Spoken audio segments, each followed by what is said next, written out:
dass sie jetzt 4 Jahrzehnte in der Wildnis herumgewandert sind. As we mentioned, there's only 2 people over the age of 60. Wie wir schon gesagt haben, nur 2 von ihnen sind über 60. And it's probably only those who are around the age of 50 to 59 that actually would remember the crossing of the Red Sea, God showing up at Sinai, things like that. Und wahrscheinlich sind es nur die, die jetzt so 50 bis 59 sind, die sich noch erinnern können an den Auszug aus Ägypten, wie sie durchs Schilfmeer gewandert sind und wie Gott zu ihnen am Berg Sinai gesprochen hat. So there are still people who do remember these events. Es sind also ein paar Leute dabei, die sich noch an diese Ereignisse erinnern können. But they're very few in comparison to how large the nation is now. Das sind aber wenige im Vergleich dazu, wie groß dieses Volk jetzt ist. These people, and Joshua and Caleb, would remember that 38 years ago, the nation failed to enter into the promised land. Diese Leute und natürlich Josua und Kaleb, die erinnerten sich daran, wie das Volk vor 38 Jahren versagt hat, wie sie nicht ins verheißene Land hineingezogen sind. And for those 38 years, they've been wandering in the wilderness. Und diese 38 Jahre lang sind sie jetzt herumgewandert in der Wildnis. But they probably haven't been walking the whole time. Wahrscheinlich waren sie nicht die ganze Zeit am Marschieren. Right? The word wandering gives us a misconception that they were walking for 40 years. Dieses Herumwandern, das setzt ein falsches Bild in unseren Kopf, wo wir vielleicht denken, dass sie die ganze Zeit unterwegs waren. But most likely they would stay in camp for a week or a couple months or even years at a time. Wahrscheinlich sind sie wochenlang, monatelang oder sogar jahrelang am Stück in ihrem Camp geblieben, in ihrem Lager geblieben. Because we know that they would only move when the presence of God lifted from the tent. Wir lesen ja, dass sie nur aufgebrochen sind, wenn sich Gottes Gegenwart erhoben hat aus dem Zelt. And the list in the book of Numbers doesn't give us very many locations for where they were actually wandering in. Und die Aufzählung in 4. Mose gibt uns nicht so viele Lagerorte, wo sie hingekommen sind. So they might have been in some places for years and years and years at a time. Es kann also sein, dass sie an manchen Orten jahrelang gecampt haben. But God has been purifying, as we said, He's been changing their paradigm. Aber wie wir schon gesagt haben, Gott hat sie gereinigt und hat ihre Denkweise verändert. And you want to think, as we look at the people going into the promised land, there are those who have been born in the wilderness. Denkt also daran, wenn sie jetzt ins verheißene Land kommen, das sind auch die Leute dabei, die in der Wildnis geboren wurden. Their whole life, all they have known is the wilderness. Ihr ganzes Leben, alles was sie bisher kennen, ist die Wildnis. They've heard stories about how their forefathers did not enter into the promised land because of lack of faith in God. Sie haben Geschichten darüber gehört, wie ihre Vorfahren nicht ins verheißene Land hineingegangen sind, weil es ihnen an Glauben fehlte und so weiter. They've only known life with the tabernacle and the covenant. Ihr ganzes Leben lang kennen sie schon diese Stiftshütte und den Bund mit Gott. God's presence is with them every day. Gottes Gegenwart ist da mittendrin bei ihnen jeden Tag. Food is being supernaturally provided for them. Essen wird übernatürlich ihnen zur Verfügung gestellt. Sie werden mit allem versorgt, was sie brauchen. Their clothes don't wear out, Ihre Kleidung, die nutzt sich gar nicht ab. which might sound like a blessing, but you know, for us today, who wants to wear the same clothes for 40 years? Das ist ein Segen an, aber wer möchte schon 40 Jahre lang dieselben Klamotten tragen? So it's kind of one of those, thanks for providing, God. Das sind so versorgen, aber Yeah. So these people are now on the edge of the promised land, about to enter into God's promises. die Leute stehen jetzt an der Grenze zum verheißenen Land, kurz davor, Gottes Versprechen zu empfangen. They've heard about what He's been doing. They've been seeing His provision every single day. Sie haben gehört, was er in der Vergangenheit gemacht hat. Sie haben jeden Tag seine Versorgung erlebt. These people have a fresh faith in God that their forefathers did not exhibit. Und sie haben jetzt einen frischen Glauben an Gott, den ihre Vorfahren nicht gezeigt haben. This is everything they have been waiting for. Das ist jetzt alles, auf das sie gewartet haben. Years and years of wandering in the wilderness, and now they get their chance to enter in. Jahr um Jahr sind sie in der Wildnis herumgeirrt und jetzt ist das ihre Chance, hineinzugehen. Will they act differently than their forefathers? Werden sie anders reagieren als ihre Vorfahren? What will they do? Was werden sie tun? They've been restless for so long, and now they get a chance to settle down into the land that was promised to Abraham 600 years ago. So lange waren sie restlos unterwegs und jetzt kriegen sie die Chance, sich niederzulassen in dem Land, das Abraham vor 600 Jahren versprochen wurde. And the amazing thing that you find with the Joshua generation is they are radically obedient. Und das Erstaunliche an dieser Josua-Generation ist, dass sie radikal gehorsam sind. And so I'm going to refer to them as the Joshua generation during this week, Ich werde sie diese Woche lang die Josua-Generation nennen, because that idea, that phrase, should connect in your mind with the obedience of the nation. denn diese Idee, dieser Ausdruck, der sollte sich in eurem Kopf verbinden mit dem Gehorsam einer Nation. This generation is the most repentant and obedient generation that Israel will ever have. Diese Generation ist die Generation, die am meisten bereit zur Umkehr ist und zum Gehorsam, die Israel jemals haben wird. You will not see again at any time where the entire nation turns to God with their whole hearts like you do under Joshua's leadership. Niemals mehr der ganzen Bibel werdet ihr sehen, wie eine ganze Generation sich zu Gott wendet mit ihrem Herzen, wie jetzt unter Josuas Leiterschaft. When God tells them to do something, they obey. Wenn Gott ihnen sagt, tut etwas, dann gehorchen sie. They renew the covenant multiple times. Mehrmals erneuern sie den Bund. They do their best to destroy and root out wickedness from among their own camp. Sie tun ihr Bestes, Bosheit auszurotten und mit der Wurzel hinauszuziehen in ihrem eigenen Lager. Even when the steps of obedience seem a little far-fetched, they'll still do it. Selbst wenn diese Gehorsamschritte ein bisschen übertrieben erscheinen, tun sie es trotzdem. We'll look at one of those things specifically today when we get into chapter 5. Wir schauen uns heute im Kapitel 5 speziell so eine Episode an. But you get things like them marching around these walls. Aber das sind so Sachen dabei wie Mauern herummarschieren. That looks like foolishness. Etwas, was total dumm und sinnlos erscheint. But they're obedient. Aber sie sind gehorsam. And these 40 years of walking in the wilderness, of having the presence of God with them and worshiping the Lord regularly, has shifted their paradigm. Diese 40 Jahre, wo sie in der Wildnis waren, wo sie Gottes Gegenwart in der Mitte hatten und wo sie ihn angebetet haben, das hat total ihre Denkweise verändert. And their perspective and mindset has now been filled with the knowledge of Yahweh. Ihre ganze Perspektive, ihre Weltanschauung ist nun gefüllt mit Gottes Anbetung. And now they are ready to enter in and follow God. Jetzt sind sie bereit, hineinzutreten, Gott zu gehorchen. If you look back 40 years and you see them standing on the edge of the promised land when the 12 spies went in, Wenn wir jetzt zurückschauen, 38 Jahre, und wir sehen, wie sie an der Grenze stehen und warten, bis diese 12 Kundschafter zurückkommen, they don't seem to be ready. da scheinen sie noch nicht bereit zu sein. They had just recently made a golden calf. Wir hatten erst vor kurzem ein goldenes Kalb erbaut. They've been complaining. Sie haben sich über alles beschwert. Even though they saw God destroy the Egyptian army, they don't have faith for him to destroy the Canaanites. Obwohl sie gesehen haben, wie Gott die Ägypter aus dem Spiel genommen hat, haben sie keinen Glauben, dass Gott die Kanaaniter vor ihnen vertreiben kann. But now Israel is standing on the edge of the promised land, having seen Sihon and Og destroyed by God and the Israelite armies. Jetzt stehen sie an der Grenze zum verheißenen Land. Sie haben gesehen, wie Sihon und Og, die zwei Könige, durch ihre Armeen besiegt wurden. And they believe that God will continue to do it. Und sie haben den Glauben, dass Gott das weiter tun wird. So they are ready to obey and honor God to the best of their ability. Jetzt waren sie also bereit, Gott zu gehorchen und ihn zu ehren, so gut sie es konnten. These people have been led by Joshua and Moses, the two most righteous leaders Diese yet. Leute wurden angeleitet, angeführt von Mose und Josua, den zwei gerechtesten Leiter, die es bisher gab in der Geschichte. We see that they will be, and we'll highlight this, they build memorials to God regularly. Und wir sehen dann, wie sie immer mal wieder solche Mahnmale oder Denkmale aufbauen für Gott. And that's a very important theme for the book of Joshua. Das ist ein wichtiges Thema im Buch Josua. And as they go into the land, it's important for us to understand a little bit of their cultural values. Während sie jetzt hineintreten ins Land, ist es wichtig, dass wir ein paar ihrer kulturellen Werte verstehen. So there are a few cultural values in this time period that hold everybody together, not just Israel, but across the ancient Near East. Zu dieser Zeit gab es ein paar solcher kulturellen Werte, die die Israeliten auch mit den anderen Völkern ringsherum verbinden.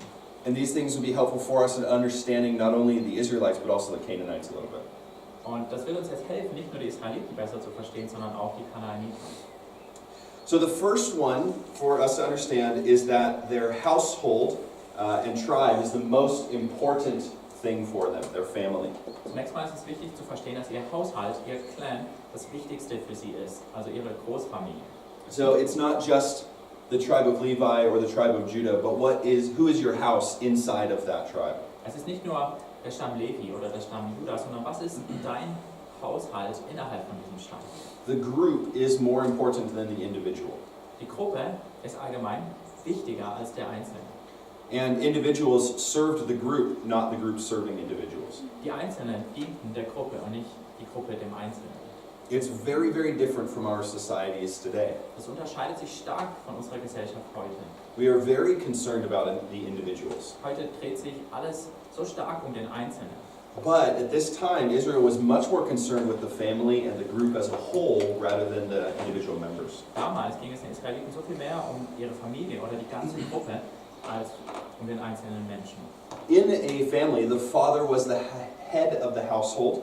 In so einer Familie war der Vater das Oberhaupt des Haushalts. And oftentimes referred to as master or lord.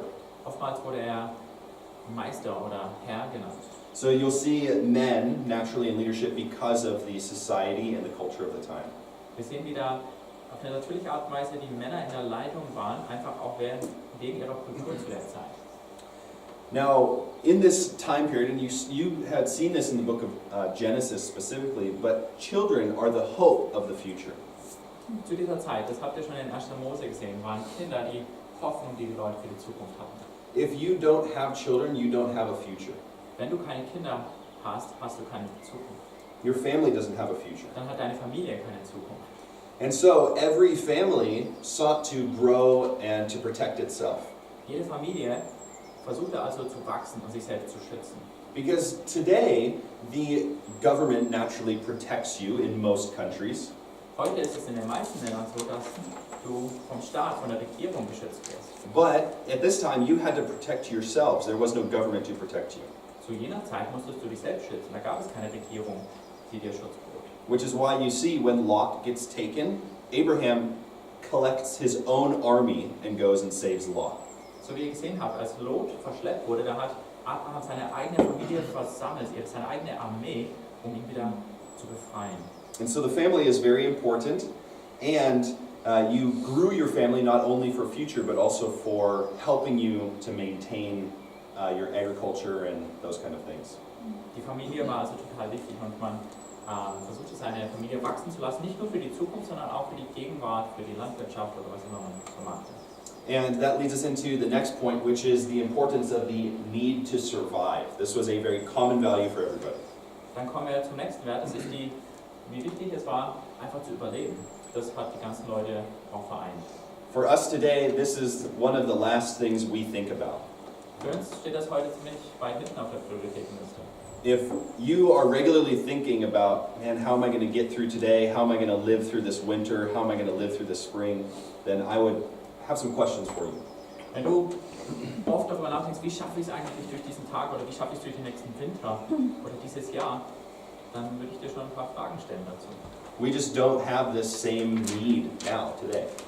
Heute sehen unsere Bedürfnisse ein bisschen anders aus. Everybody just expects they're going to survive. Jeder hat diese Grunderwartung, ich werde schon überleben. But in this time, if you had one bad season, or if you lost your cattle or your sheep, then your chances of survival have drastically diminished. Zu jener Zeit aber, wenn du einmal einen Ernteausfall hattest oder eine Krankheit bei deinen Tieren, dann haben sich deine Überlebenschancen drastisch verringert. So you needed a larger family to take care of a larger flock to help your family survive. Man brauchte also eine größere Familie, die sich um größere Herden kümmern konnten, damit man als Familie überleben konnte. And so the people, it might seem like they're greedy, right? They need more grain, they need more food, but in actuality, this is not greed. It's their lack of trust in God's provision. Was uns manchmal so vorkommt wie They feel like they always need more. Gier. wie Gier, dass sie immer mehr Getreide haben wollten oder immer mehr Essen. Das war nicht Gier, das war tatsächlich, dass sie Gott nicht vertraut haben, dass er sie versorgt. And so God wants the people to trust in His provision, that He will look after them.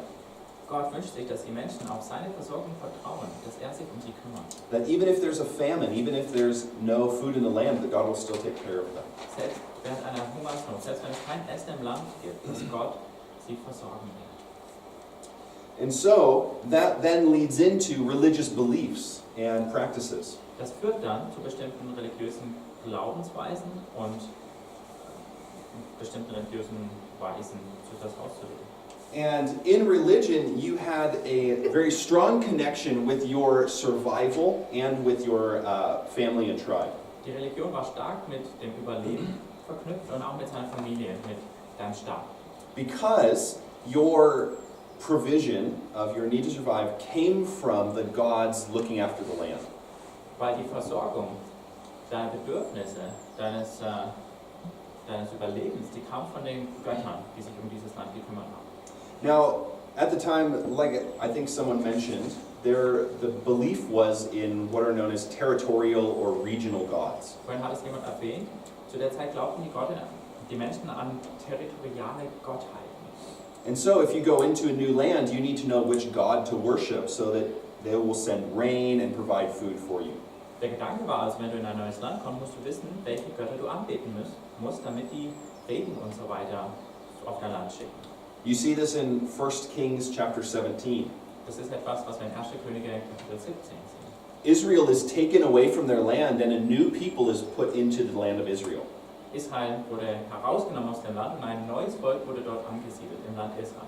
And these new people come to some of the old Israelites and they ask them, what God do we worship so that we'll be blessed in the land? Und dann kamen ein paar von diesen neuen Bewohnern zu den Israeliten, die noch da waren, und fragen sie, welchen Gott müssen wir denn hier anbeten, damit wir hier gesegnet werden? And so with this idea, the people were very polytheistic and animistic. Das heißt, die Menschen dort waren sehr polytheistisch und animistisch. They had many gods for many different things, and they believed that there was spirits or gods over every part of the world. Das heißt, sie hatten viele Götter für alles Mögliche und sie glaubten auch, dass es ganz viele Geister gab, die Macht hatten über bestimmte Bereiche des Lebens. And so the people needed to know which gods are here so that I know which gods will look after me.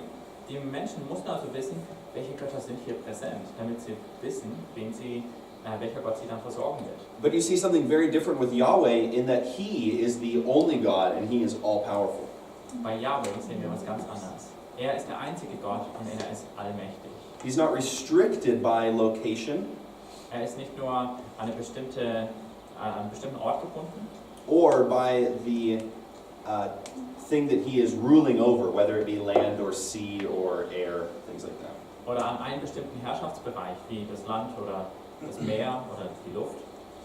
Now, the pagan belief was that gods, their gods, warred and fought against each other. Die Heiden glaubten, dass ihre Götter sich untereinander bekriegt haben. They fought against each other for power or whoever was the more powerful god. Dass sie um Herrschaft oder um Macht gekämpft haben. But what Yahweh is trying to teach His people is that there is nobody more powerful than Him, and He's so powerful He doesn't have to fight for power with anybody. Yahweh möchte seinem Volk jetzt beibringen, dass es niemanden gibt, der so mächtig ist wie er und dass er nicht mit anderen um seine Macht kämpfen muss. And we're going to look at specifically how that plays out in the book of Joshua and their perspective of God's fighting. Das sehen wir dann im Buch Josua, wie das spezifisch passiert und wie ihre Perspektive auf Gottes Kämpfen ist. And so the people had this view of gods that they had to see them, know them, or form them. Die Menschen hatten auch diese Sicht auf die Götter, dass sie sehen können mussten oder dass sie irgendwie formen mussten. And if you couldn't put the god into a form, then you were possibly offending a god you didn't know about. Wenn man einen Gott nicht in eine bestimmte Form bringen konnte, dann hat man vielleicht einen Gott beleidigt, den man noch nicht kennt. And if you offended a god, then they would hurt you or come after you or curse you. Ein Gott beleidigen war nicht gut. Die würden dann dich bestrafen oder sie würden dich verfluchen.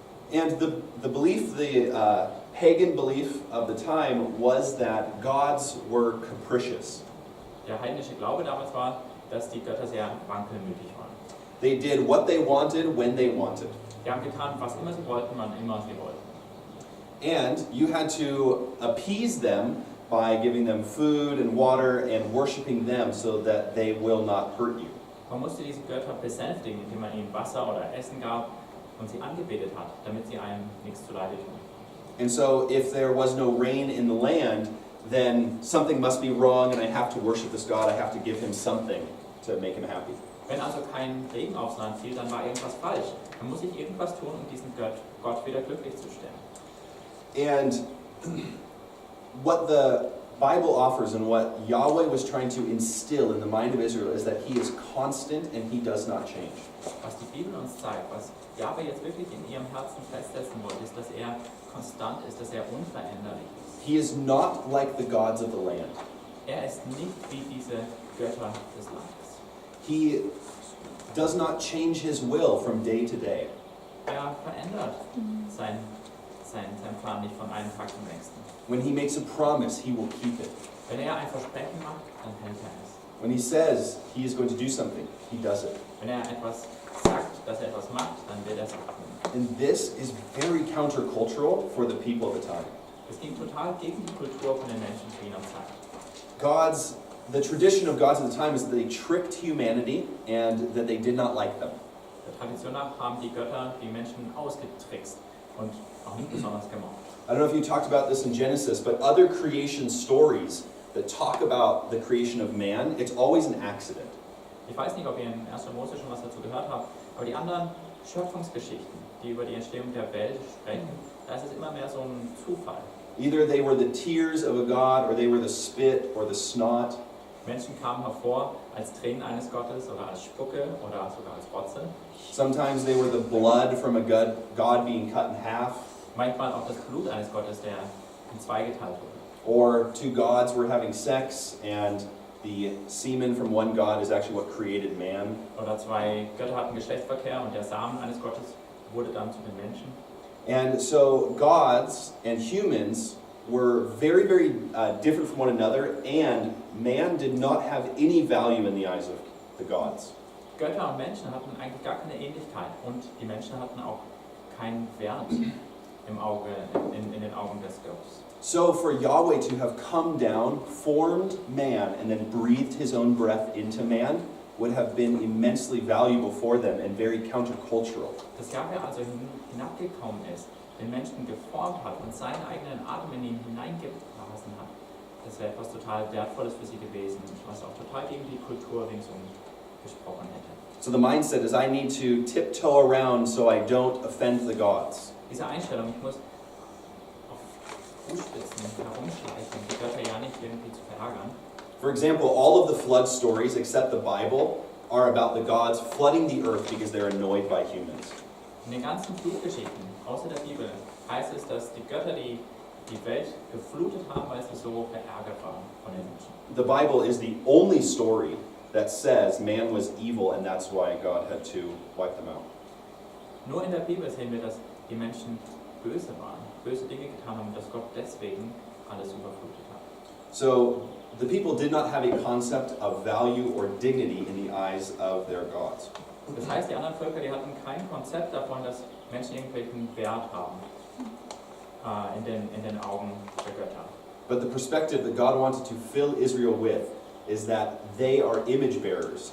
That while all the other gods have an idol to represent them, Israel and human beings are the represented image of God. Das heißt, Gott wollte, dass sein Volk versteht, dass sie sein Bild umhertragen. Die ganzen anderen Völker, die hatten Bildnisse ihrer Götter. Sie sollten aber selbst ein Bild ihres Gottes sein. Great.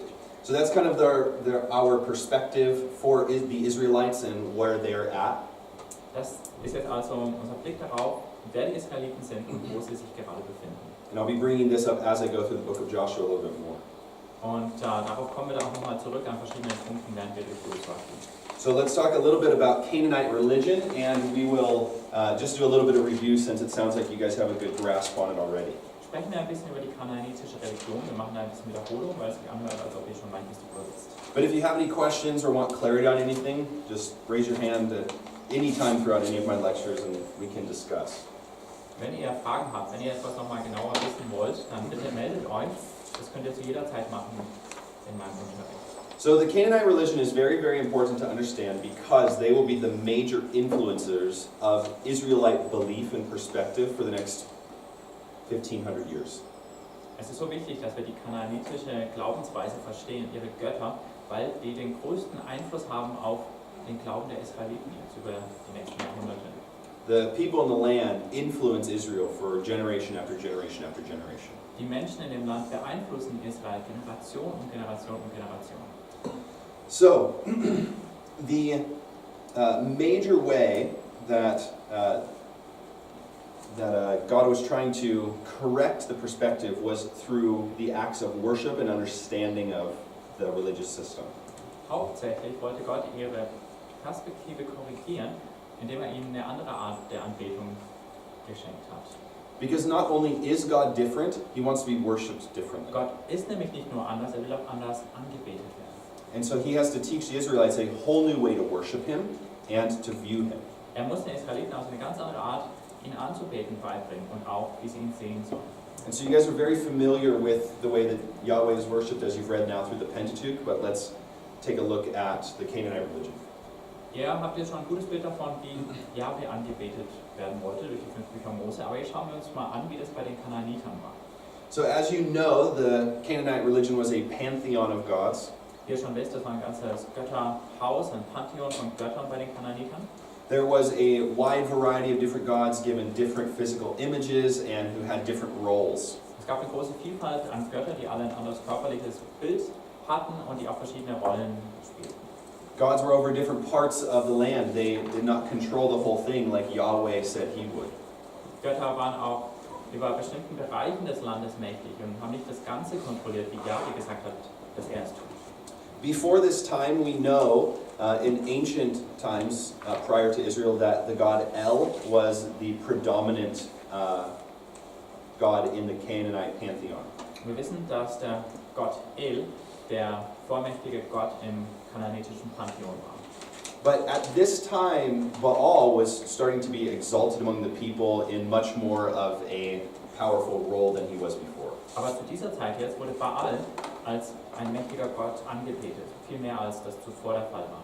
And so the name Baal means master or lord. Der Name Baal bedeutet Meister oder Herr. And so when the people of Israel come into the land, they start to assimilate or syncretize with the Canaanite religion. Wenn die Israeliten jetzt ins Land kommen, dann fangen sie an, da diesen Synkretismus auszuüben. Das heißt, dass sie sich ihren Glauben vermischt haben mit dem, was die Kanaaniter glaubten. And so they could be blending a little bit of Yahweh with Baal. Und das war die Gefahr, dass sie so ein bisschen das vermischen, Yahweh und Baal. And the Canaanite religion, as you guys said, is very morally, sexually depraved. Es war eine Religion bei den Kanaanitern, wie ihr schon gesagt habt, die sexuell sehr kaputt war. Much of the worship was tied into fertility and the procreative system, as well as sympathetic magic. Viel von ihrer Religion, da ging es um Fruchtbarkeit und um das Ausüben von sexuellen Riten und auch darum, dass man die Götter zu etwas bringen wollte, durch Magie. And the sexual union of the priest with the people, and which emulated what the gods were doing, would ensure fertility for the land and for the people in the land. Der Glaube war, dass diese sexuelle Vereinigung des Priesters oder der Priesterin mit den Menschen das widerspiegelt, was oben unter den Göttern passiert. Und dass das dann dafür sorgt, dass ihr Land aufruchbar wird. And so this was very important for the people because it was part of their need to survive, right? They had to have fertility in the land. Das Ganze war ganz wichtig für die Leute, weil sie ja überleben mussten, weil sie ja diese Fruchtbarkeit in ihrem Land brauchten.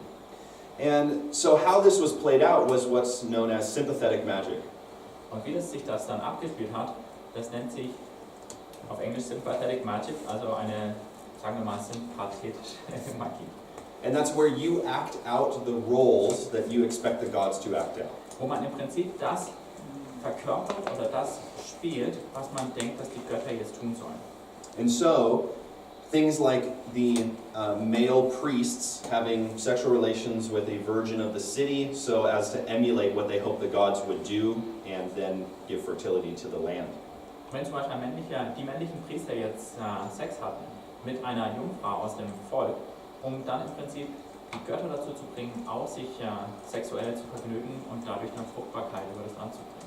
And it wasn't necessarily rape, and it wasn't consensual. It was just accepted. Das war nicht unbedingt Vergewaltigung, es war aber auch nicht gegenseitig auf einer gegenseitigen